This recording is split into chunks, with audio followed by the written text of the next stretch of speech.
Let me begin with a word of prayer. Get up here. Heavenly Father, we thank you for this day again. I thank you for this class and this time we have to meet and study your creation. Just pray that you would guide our thoughts today. Help us to glorify you. We do, Lord. In your name I pray, Lord Jesus. Amen. All right, so let me get started with this theorem here. I have two functions. Of course, I'm assuming here that a and b and c are sets. And these functions, the composition is defined here, right? Because I've got g composed with f. F goes from a to b. G goes from b to c. So the composite of g with f would be itself a function from a to c, as we have proved maybe last class, or recently anyway. Or maybe proof is too strong a word. I tried to prove these things. So we're now faced with the question of proving, the task of proving if f and g are injective, then g composed with f is injective, all right? So let's look at the proof. Here we go. Number one, suppose that a and b are elements of A, and suppose that g composed with f of A is equal to g composed with f of B, right? Then what? By definition, we have g of f of A is equal to g of f of B by definition of composite, right?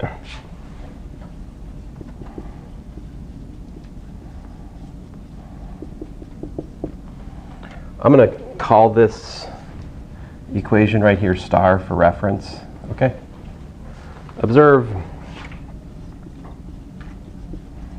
f of A and f of B are elements of what?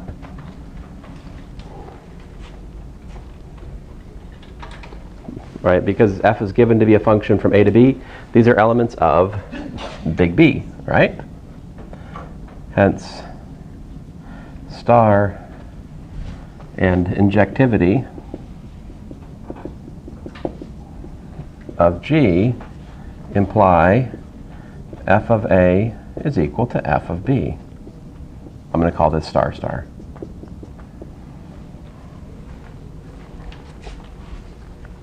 Then, by injectivity of f and star star, we find what? A equals B, right? Yeah.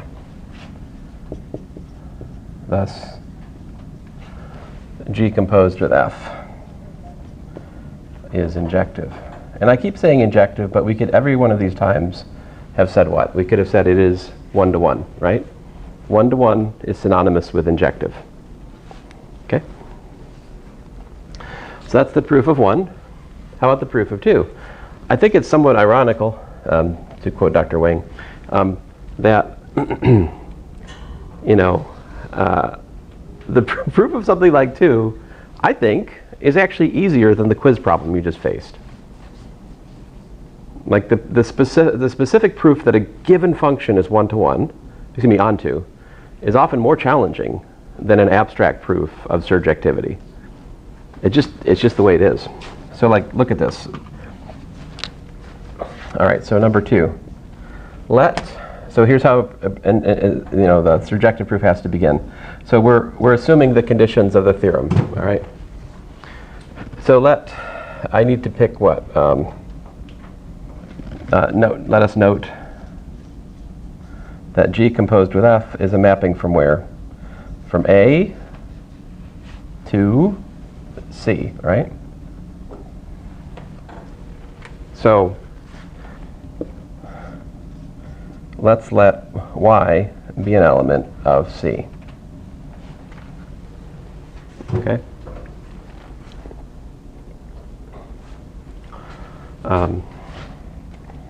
Then, since G is a mapping from B to C is onto, we find there exists, let's say, X in B such that what?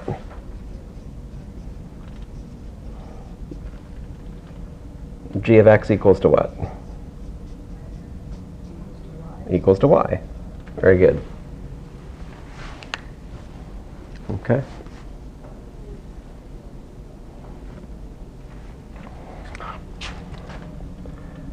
Then, since F is a mapping from where? A to B, and X is an element of B by surjectivity of F, right? There exists what?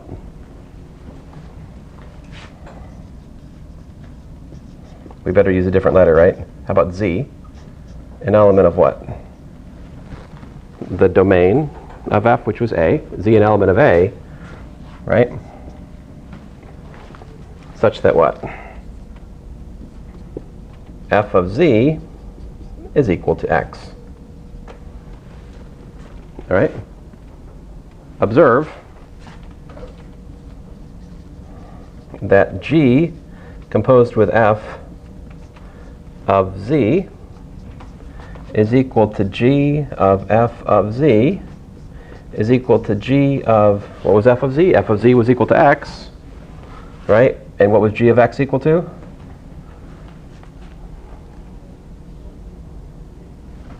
Remember, tracing back, G of X was equal to Y.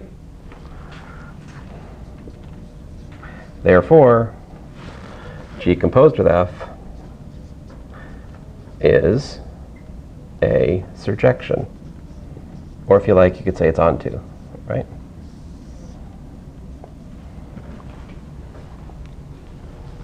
In my humble opinion, what we just did in blue is easier than what I asked you to do on the quiz. Just because it's just logic and the definitions, as opposed to the thing on the quiz where you actually have to wrestle with specific algebra and cases, you know?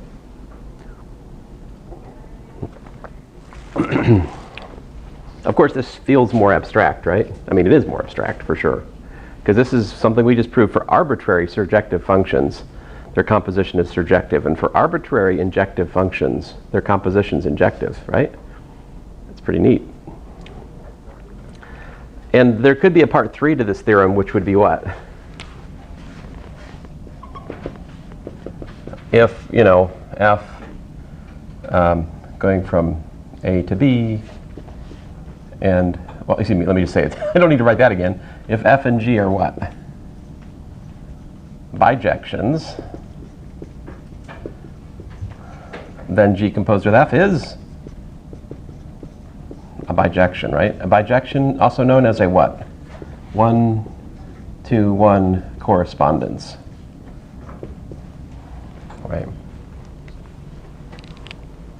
Once we get past test 2, we'll talk a lot about bijections as a means of counting things, all right?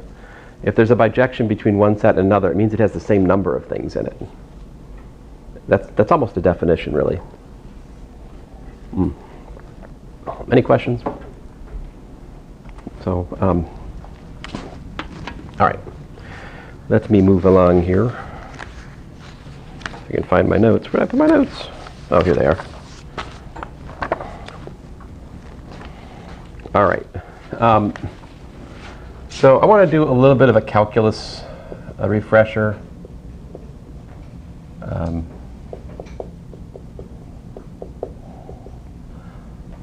Because I'd like for us to be able to a little bit more systematically understand what we're doing with inequalities and things. And I don't think I've done this in here yet, so it's probably good for us to do. I won't prove everything here. I'm going to just state some theorems. But let's remind ourselves.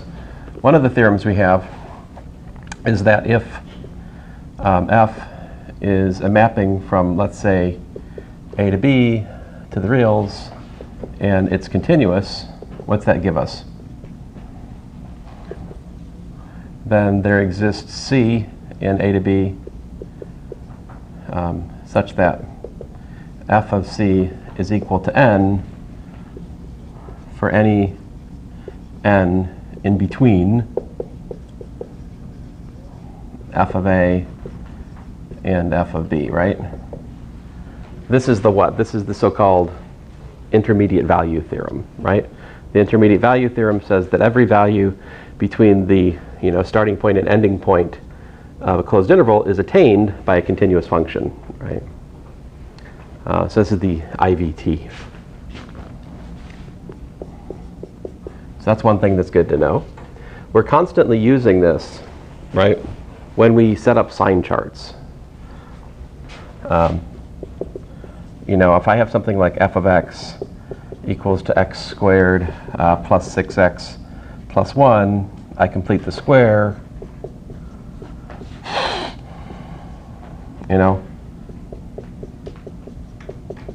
I factor. That reveals critical numbers of like -3 minus the square root of 8 and -3 plus the square root of 8, right?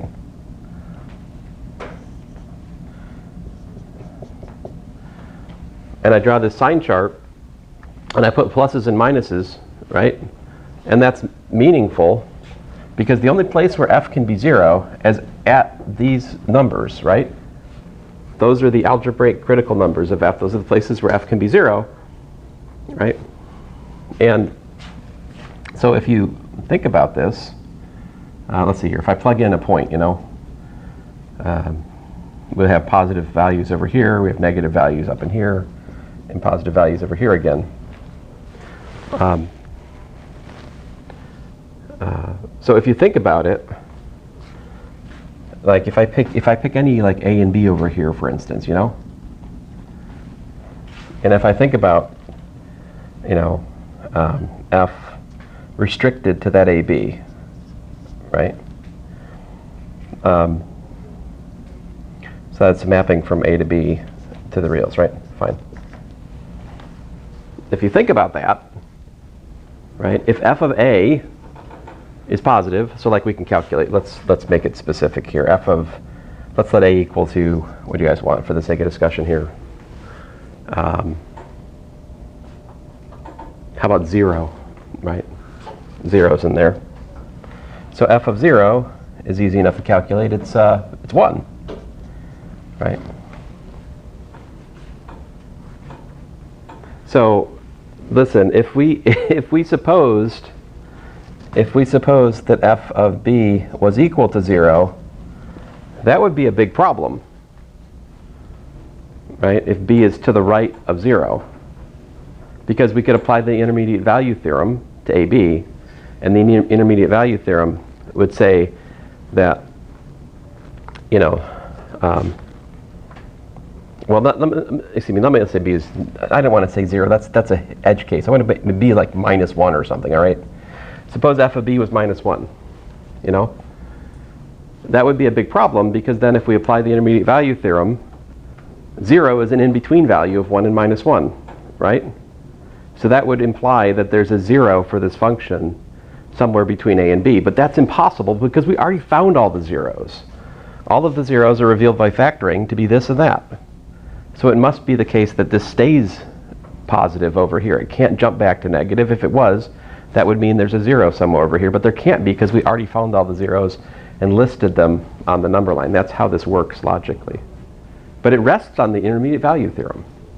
The other thing, of course, that could happen is you could have a place where the function's not defined, right? Those points also have to appear, because those are places where the function can jump from positive to negative, right? So this is the intermediate value theorem.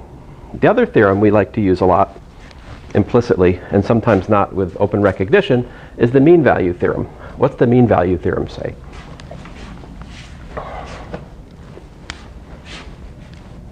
Mean value theorem says if f is a mapping, let's say from, well, it doesn't have to be just on here, but say that f is a mapping from the reals to the reals, and f is continuous on the closed interval from A to B, and differentiable on, I think, the open interval from a to b, then there exists c in the interval from a to b such that f prime of c is equal to f of b minus f of a over b minus a. This is the intermediate value theorem. What the good grief, the mean value theorem. What the mean value theorem says is that there is some place between a and b where the average rate of change is equal to the instantaneous rate of change, right? Like, I guess it's, you know, it's good for us to draw a graph. These theorems become really like unimpressive if you draw the graph, right? So like, if this is f of a and this is f of b, you know,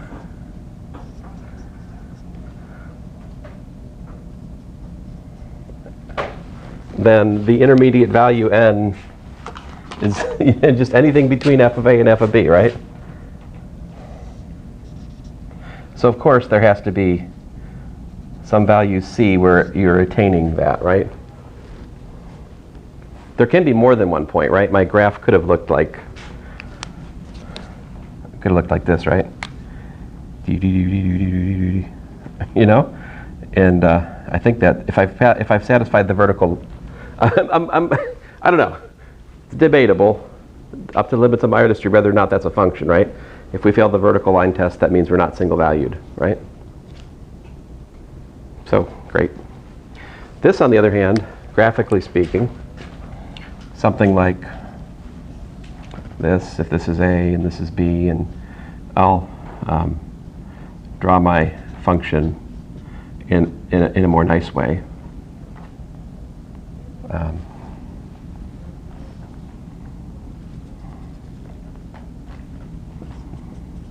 All right. Let me use a different color for the function. All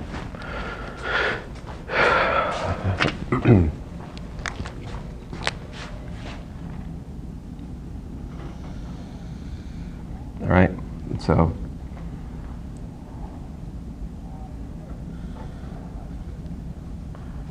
there's my y equals f of x, right? So this is the slope of the secant line, which goes from here to here, right?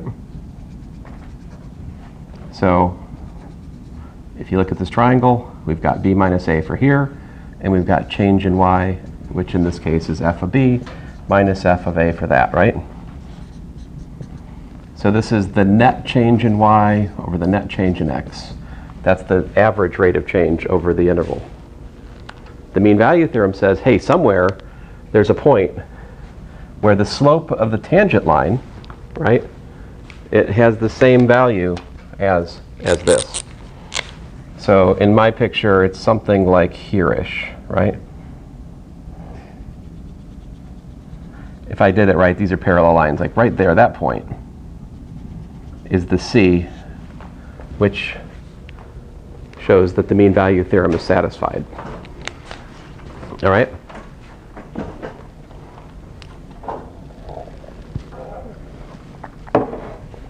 The place we most often use the mean value theorem, technically speaking, is in forming bounds and looking at the images of sets, which is why I'm talking about this to you guys today, because I want you to have this coherent thought in your head for using to solve problems in the next homework. Like, here's a theorem.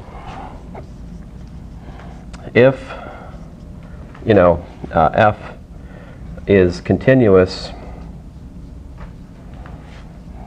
on, let's say, a to b, and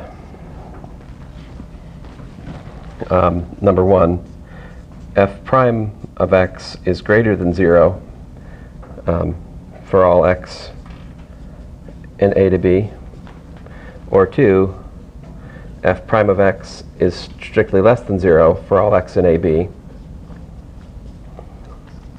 then, all right, well, let me just preface it up here. Let's say CD is a subset of a to b, then f of the interval c to d and f of the interval from c to d is equal to what?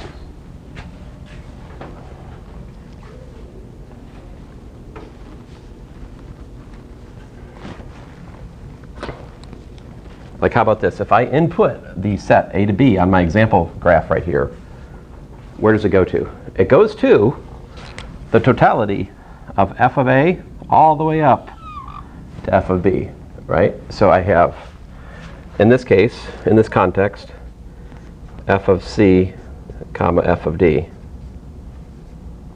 And in this one, I have f of d comma f of c, because this was negative derivative. Right. More to the point, like there's a lemma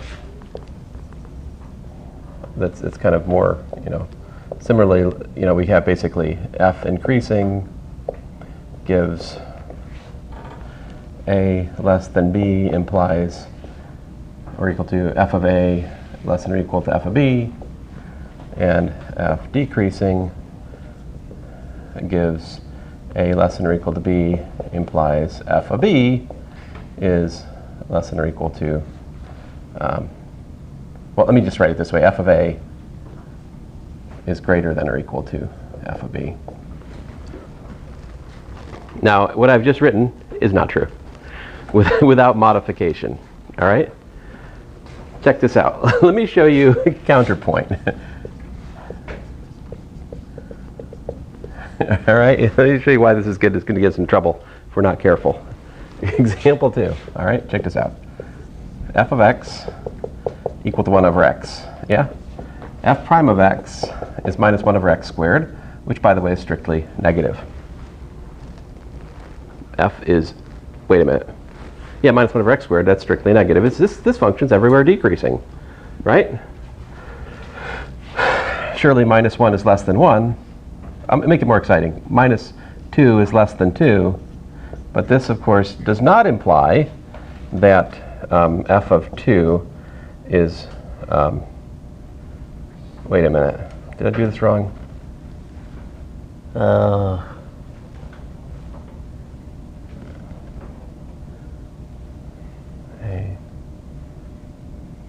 Oh, f of minus 2, I got to actually stick with what I wrote, is not, is f of minus 2 greater than f of 2?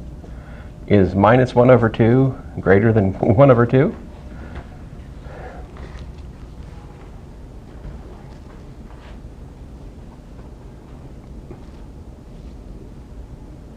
But wait a minute, I thought you were taught in calculus that if the derivative is negative, the function's decreasing. Why isn't this function decreasing? This all becomes obvious if we graph 1 over x, yeah? Because 1 over x is a hyperbola that opens with slant asymptotes being the coordinate axes. I proved that yesterday in Math 221. But you can go review the tape if you're interested. But so here, this function is always decreasing. That is true. In fact, it's decreasing on its domain. This is an injective function. It satisfies the horizontal line test, right? Is it onto? You're like, you should reject my question. You should say, sir, you haven't told me the codomain. I can't answer your question, right? Because I just said f of x equals to this, right? As if I said that the codomain was the reals. No, it's not onto. It never attains 0, right? But the issue here, so how can we fix this theorem? What's the issue? It's continuous. Well, this function's everywhere continuous, by the way. What's the definition of continuity? Limit as x goes to a of f of x is equal to f of a. This is the calculus definition of continuity. If this is true for every, for every a in the domain of f, then f continuous, right? And suitably modified, if we have endpoints to the domain, we take appropriate left and right limits, okay? Yeah. this is true for that. That function's continuous, according to this definition. However, it is not continuous according to the pre-calculus definition of continuity, which says it's continuous if you can graph the function by lifting your pen. So there's a disparity in those definitions. See, those definitions are at odds because we lie to students in pre-calculus to make it easier to understand. Because we don't want to talk about limit in pre-calculus, right? But technically speaking, this is a continuous function because it is continuous at each point in its domain. But it is a discontinuous function from the perspective of pre-calculus. The trouble, but you're on the right path. The issue here is that the domain of this function is disconnected. All right, so what we want to say is that if it's increasing on I, where I is an interval. What is an interval? An interval is a connected set of real numbers. There are 10 kinds of intervals: singletons, open sets, closed sets, half open, half closed, infinite raised to either plus or minus infinity in the whole real line. These are the number sets, the sets of the subsets of the number line which you can draw without lifting your pen. Right? There's no holes in an interval of reals.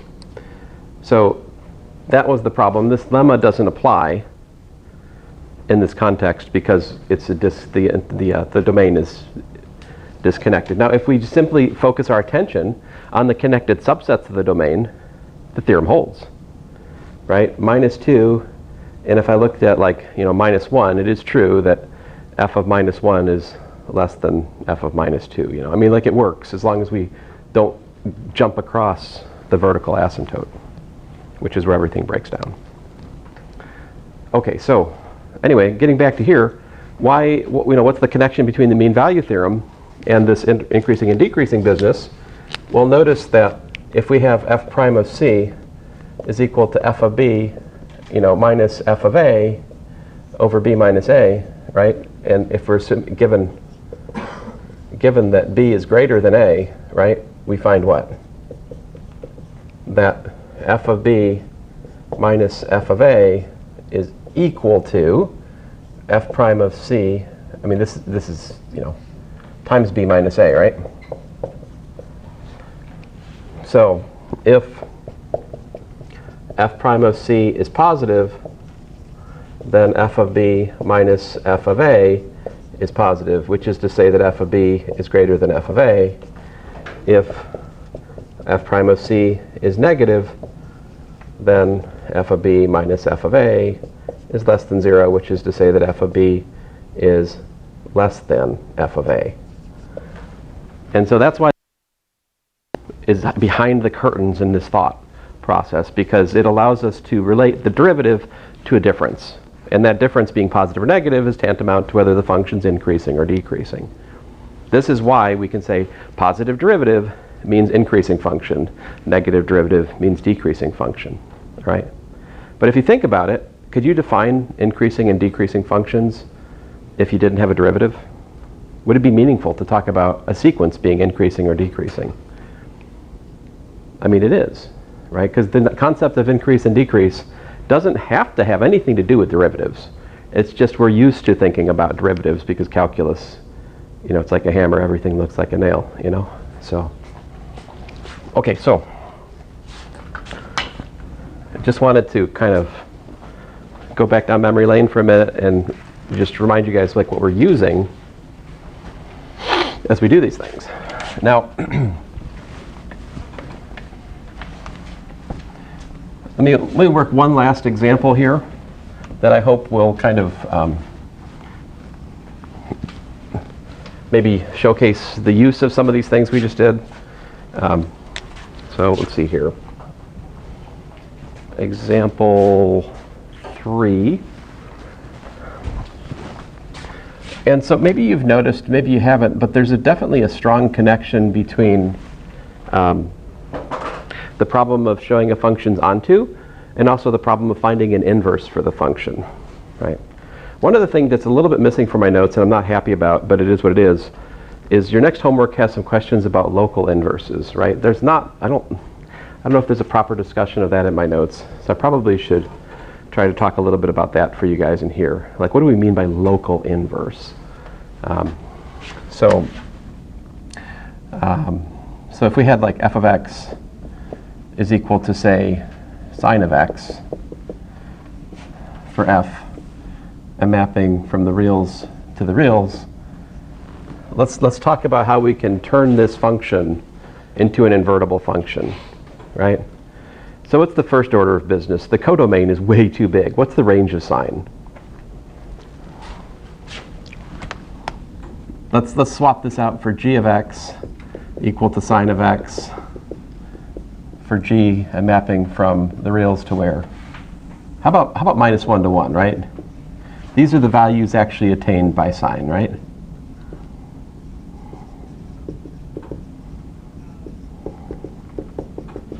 If I was to graph sine x, which we could do, not a big deal, right? It looks something kind of sort of like this, right? So forth and so on, forever and ever, amen. You know? Now this function is far from 1 to 1, isn't it? It's pretty bad, isn't it? Like, what would the inverse image, let's, you know, while we're playing around with this function, what's the inverse image of a half?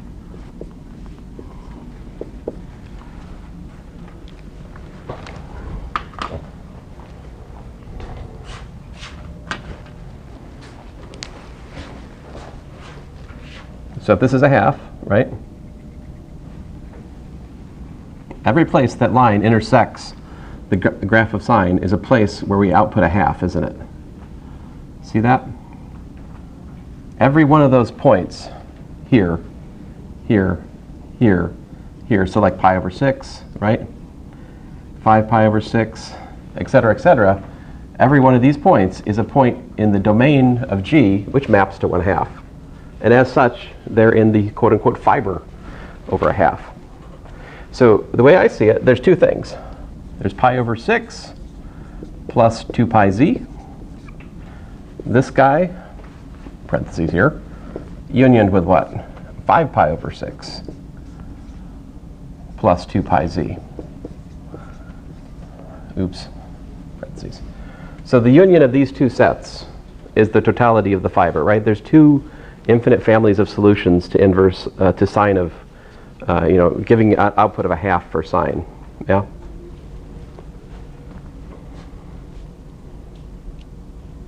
So is this function 1 to 1? No, it's more like infinity to 1, right? Countably so, whatever that means. Sorry, comment from after test 2. So how can what do we usually do to make this invertible? Like, you know, there's an inverse sine function in your calculator. How's that work, you know? Depending on which mode you're in, I'll put us into well, I'm going to put us into radian mode because we're in a math class. Let's see here. So, you know, if I take inverse sine of -2, what does it tell me? It tells me error, right? That's impossible. How about if I take inverse sine of 0.5? What's it tell me? Since I have a Casio 1FX 115 ES, it tells me pi over 6. Yeah. So apparently inverse sine of a half is pi over 6. Why did I have all these? My calculator is infinitely wrong. It's missing many, many things, isn't it?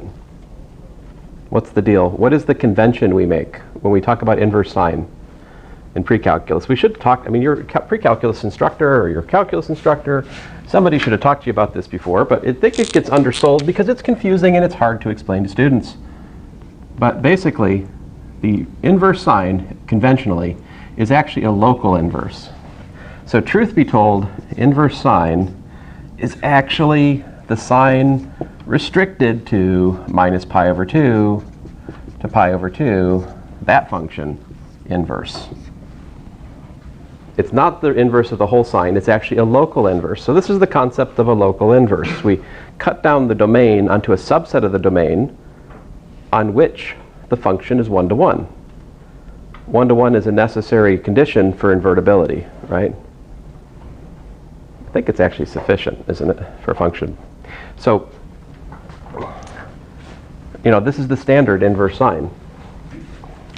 What if, though, fun thought, right? What if we were to say, I want to find, I'm going to let h of x equal to, sine of x for, instead of let's do it for, what do you guys want to do? I mean, we can pick, we got lots of choices here,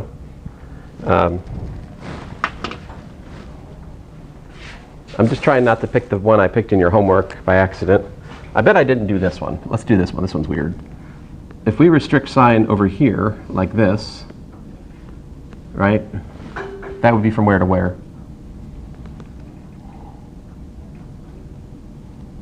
This is what? This is minus 3 pi over 2 there, yeah? And I believe this is minus 5 pi over 2, I think. Because this right here is minus pi over 2, right? So if we say for minus 3 pi over 2 less than or equal to x less than or equal, I can't do math. Maybe the 5 goes before the 3 when we're negative, yeah? Be gone. Ha! I thought it bounced out for a second there, but it bounced back in. I'm happy. So if this is the case, as you can see from my graph, perhaps, this function is 1 to 1, right? What's the formula for the inverse? Like, what's h in? So if we have h as a mapping from minus 5 pi over 2, minus 3 pi over 2, to minus 1 to 1, in fact, this is a bijection, right? What's h inverse of y equals to? All right, check it out. So what I can do is I can use the inverse sine of y, right? What's this going to give me? This is going to give me something, basically it's between where? Minus pi over 2 and pi over 2, right? Which is not where it's supposed to be, right? Because where is h inverse supposed to be? H inverse is a mapping from what? Minus 1, 1 to where? To minus 5 pi over 2 to minus 3 pi over 2. So what should my formula be? If I'm going to use the standard inverse sine as a means of building the formula, what should I do?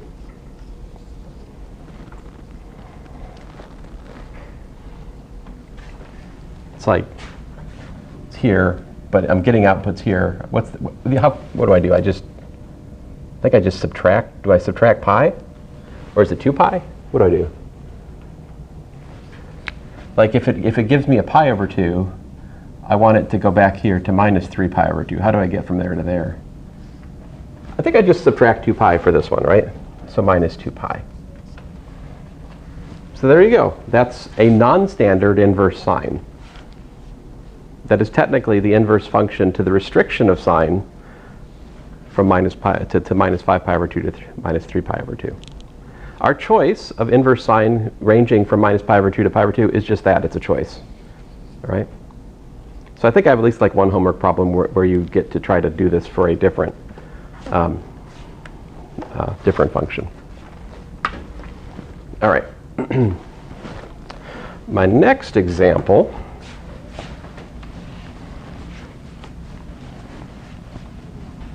I want to talk about inverse hyperbolic tangent. Example 4. Let's talk about f as a mapping from the reals. Actually, minus 1 to 1 is where it goes to. F of x equals to inverse hyperbolic tangent of x. All right. And I want to show you why it is that well, let's calculate some things. So first of all, what's the derivative of inverse hyperbolic tangent of x? Do you guys know? little bit of a calculus refresher. How about that? If we put y equal to inverse hyperbolic tangent of x, we take the hyperbolic tangent of both sides. We get tangent of y is equal to tangent of tangent inverse of x, also known as x. Differentiate implicitly, we get hyperbolic secant squared of y times dy dx is equal to 1, which gives us that dy dx is equal to 1 over the hyperbolic secant squared of y. Now, cos squared y minus sinh squared y is equal to 1, which upon division by hyperbolic cosine gives us 1 minus the hyperbolic tangent squared of y is equal to 1 over cos squared y, which is, by the way, the hyperbolic secant squared of y. But in the context of this, we see that we have what? 1 over what? 1 minus x squared. So therefore, the derivative of inverse hyperbolic tangent of x is in fact equal to 1 over 1 minus x squared.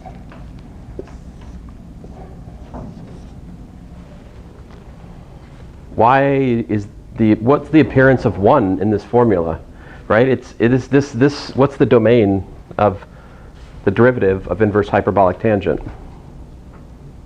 Looks like we have problems at plus and minus 1.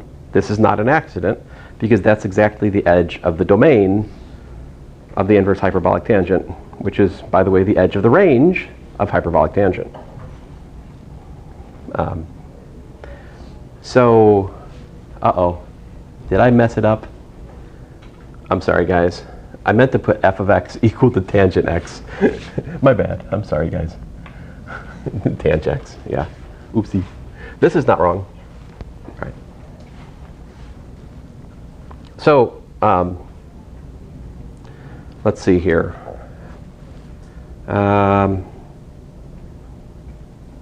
Oh man, I was not going to go down this tangent. That made me do this, which I think is good for you guys to see, but also kind of tangential to my point here, which could have simply just made as follows. df dx is what? It's hyperbolic secant squared of x, right? Which, by the way, is greater than 0. So this shows us that f is increasing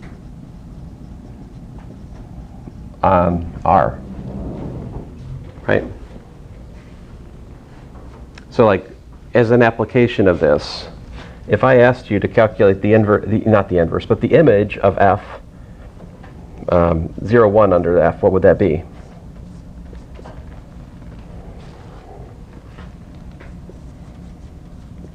F of 0, 1, because we have shown f is increasing everywhere. The image of 0, 1 under hyperbolic tangent is simply hyperbolic tangent of 0 to hyperbolic tangent of 1. Hyperbolic tangent of 0 is 0, so this is just 0 to tangent of 1. All right? Now my claim is that this hyperbolic tangent is actually a bijection. All right? We don't need to find a local inverse this time. In fact, a global inverse exists. Right?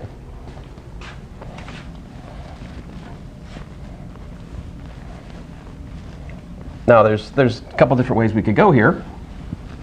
The one way we could go, I suppose, is just to say, well, we've proved it's everywhere increasing, right? Therefore, this function is 1 to 1 on its domain, and as such, it has an inverse, right? So it has to be globally invertible. I think the thing that's perhaps a gap in that is proving that, in fact, the inverse that the tangent reaches every point in minus 1 to 1. All right? So I think the most explicit and like convincing way to do that is just to find the formula for the inverse hyperbolic tangent, because that is almost the same as the onto proof. Like, let's see how that is. So if I let I guess I'll let y equals to inverse hyperbolic tangent of x. Then I'm trying to find the algebraic formula for this, kind of like we did last time for sinh. So that gives me tangent of y is equal to x, which is 1/2. Goodness gracious. This gives me sinh of y over cos y is equal to x, which is giving me e to the y minus e to the minus y over e to the y plus e to the minus y is equal to x.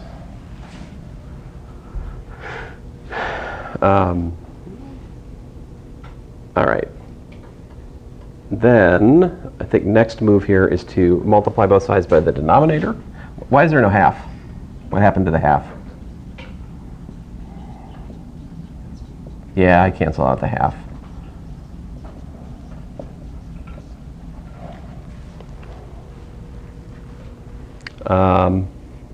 Then maybe we should multiply this equation by e to the y. That worked well for us the other time. So I got e to the y squared minus 1 is equal to x times e to the y squared plus 1. All right.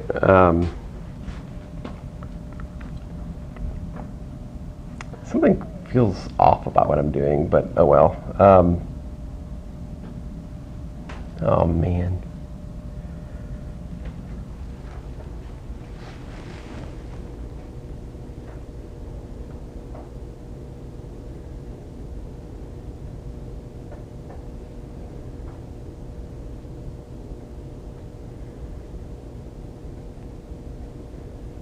All right, well, e to the y squared, big parentheses, 1 minus x is equal to 1 plus x, I believe, which shows us that e to the y quantity squared is equal to 1 plus x over 1 minus x, which shows us that e to the y is equal to like plus or minus the square root of 1 plus x over 1 minus x. But we can safely choose the plus here because the exponential is positive, right? So lo and behold, y is equal to the natural log of the square root of 1 plus x over 1 minus x. It's kind of an analog of the thing we did for hyperbolic sine last time.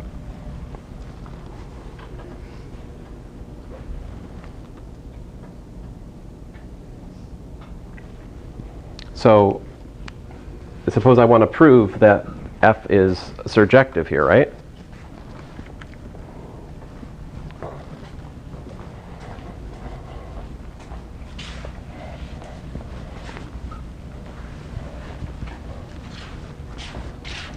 All right, well then, let let y be an element of minus 1 to 1, and consider, for here, I'm just to be clear, I'm using f of x equals to the hyperbolic tangent of x.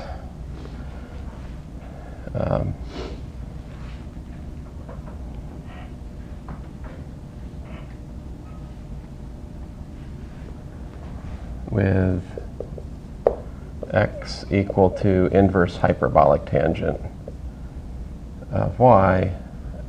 Well, I really don't want to say that. I want to say with x equal to the natural log of the square root of 1 plus y over, 1 minus y. Yeah.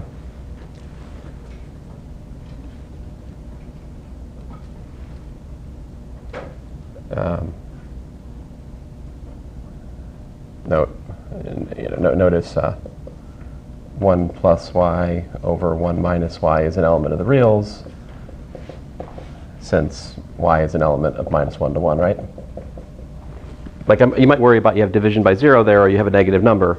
But if you think about it, because y is between minus 1 and 1, it follows that that ratio can't be negative, right? I don't want to say it's a real. My bad. I wanted to say it's actually what? It's actually positive, right? All right. And then if we calculate f of,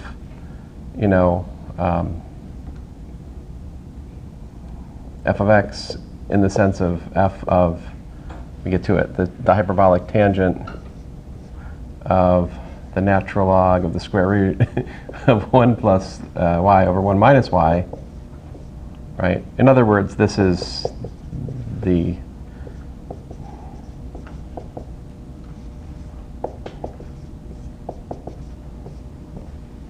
we get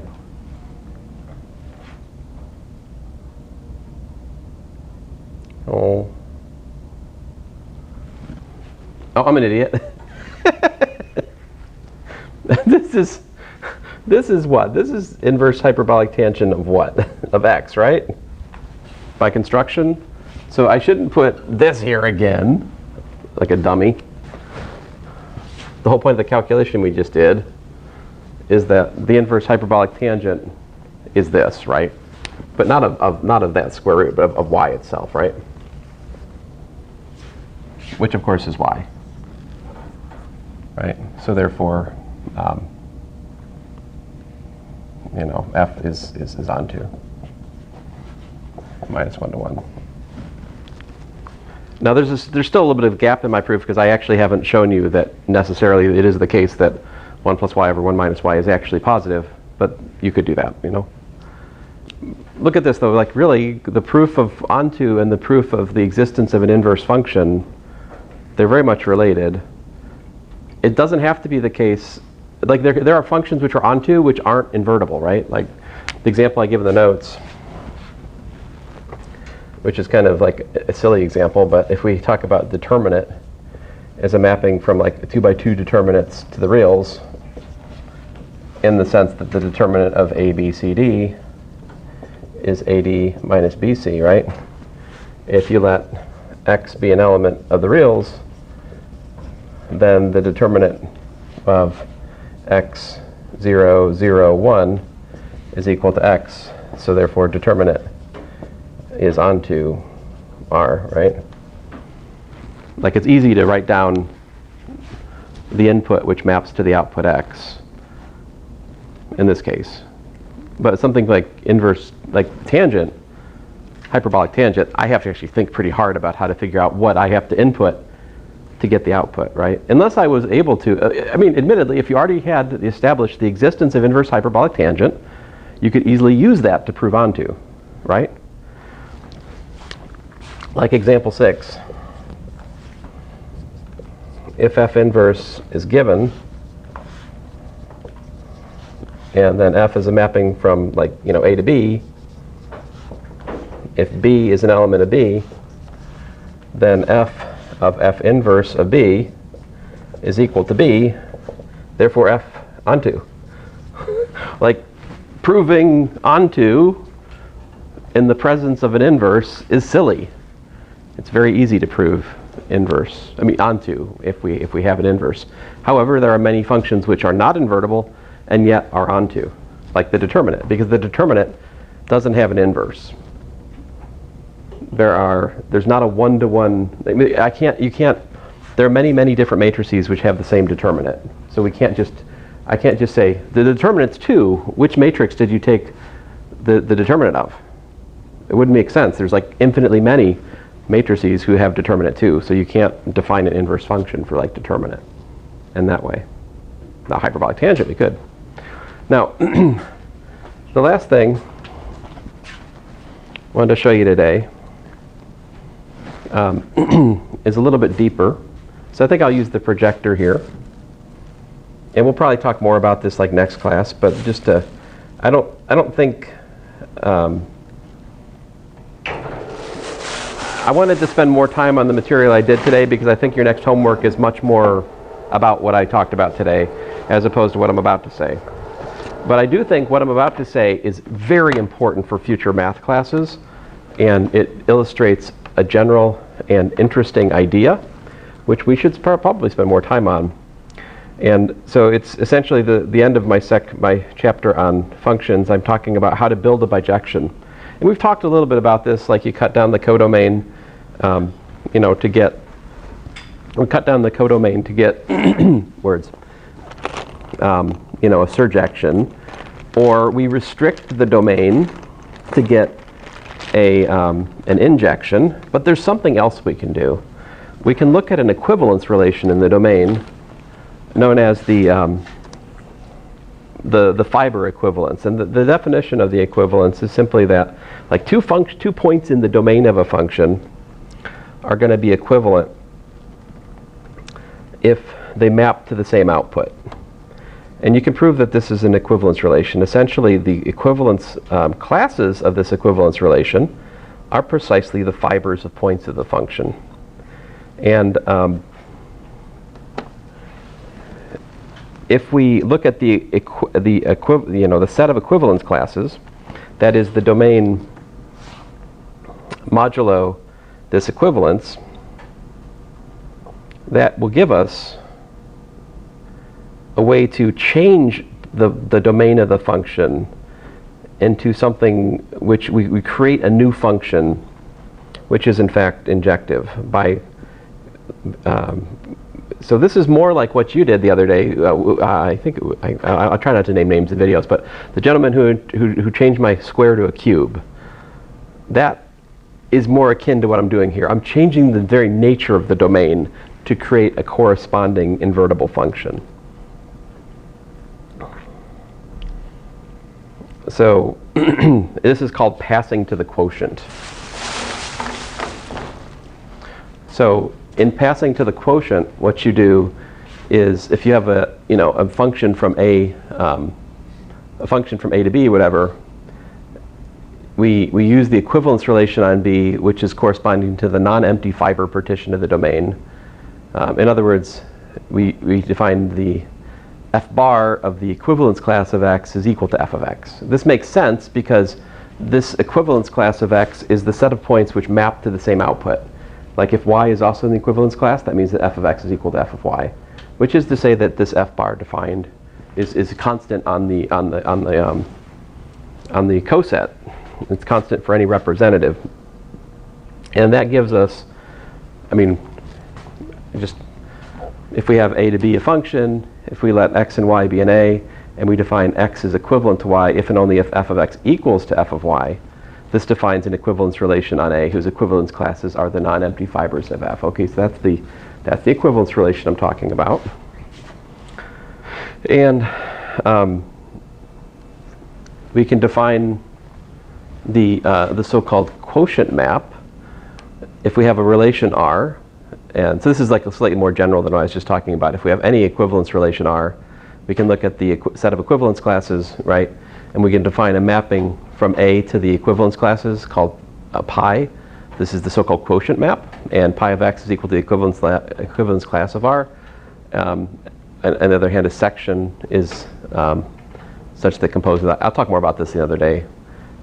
We already kind of have played around with this a little bit for specific examples, like, for example, the quotient map for like mod 4. The mod 4 equivalence relation is this. Pi of x is x plus 4z. So if you look at the quotient map, the fiber, the construction we're doing, I just can't find words at the moment. I'll come back and go through this more slowly another day. I just wanted to get to the big idea here, guys, which is this.